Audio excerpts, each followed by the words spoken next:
Bugatti Chiron Review. The Bugatti Chiron is just a car. That's the thing to remember. Just a car, like any other, 4 wheels, some seats and a tank of petrol. It's just that the Bugatti Chiron happens to be a car that's able to do what, exactly? Well, some numbers, if I may.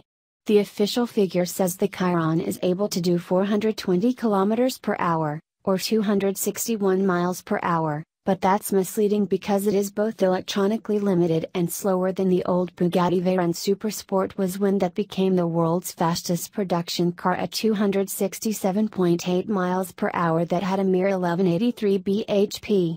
The new Chiron has 1479 bhp to be getting on with. So it ought to go rather faster than the Veyron. Especially given that the Chiron's brief was very simple. The simplest that Bugatti boss Wolfgang Derheimer, once head of Porsche R&D, but, by dint of him being brilliant and several of his Volkswagen Group colleagues being suspect, now in charge of both Bugatti and Bentley, had encountered in his career. Be better than the Veyron in every respect, it said.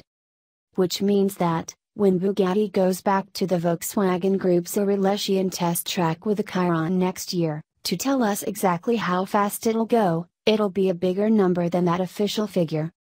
Bigger than the Veyron Super Sport's number, Derheimer says, by a notable amount, although nobody at Bugatti yet cares to speculate how fast that might be. If it were 10% faster, and with 50% more power, that's not unreasonable, that'd be 295 miles per hour. But it won't be that. The Chiron will go, by my reckoning, only as fast as its tires will allow before they explode. So my guess is they'll test some to destruction on an aerospace rolling a road, instruct a driver to swallow some brave pills, strap in, hold on and ease off at a few miles per hour under the point of detonation.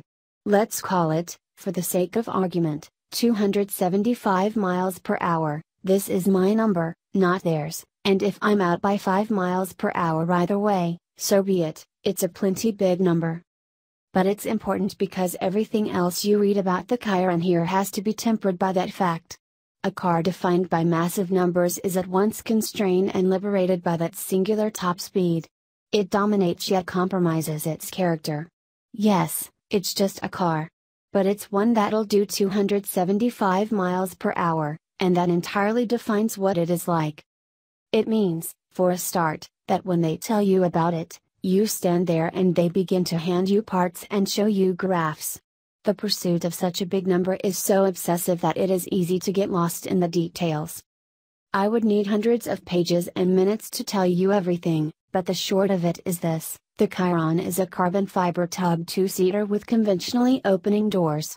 It has an 8.0-liter, 16-cylinder engine in a W configuration, which means 4 banks of 4 cylinders around a common crankshaft, the upper 2 banks with a 90 deg V between them, and the lower 2 another 15 deg each side of those.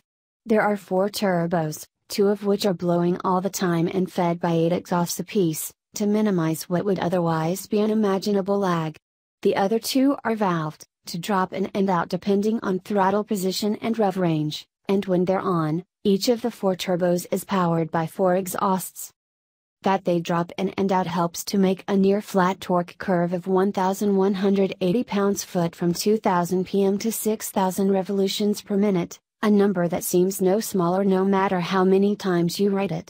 It travels to all 4 wheels via a revised version of the Veyron's Ricardo dual-clutch automatic transmission that uses heavier-duty clutches and lighter gears.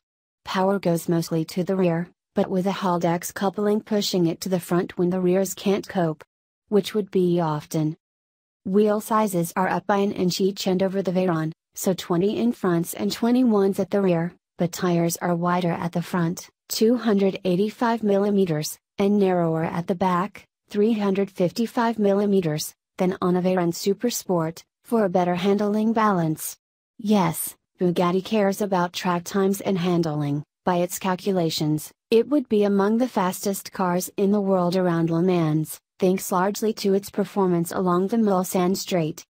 Being a Volkswagen Group car, the Chiron must work all over the world, and 1479 bhp and 1180 pounds-foot wants an astonishing amount of cooling, So although the Chiron is low, at 1,212 mm, it is 2,038 mm wide.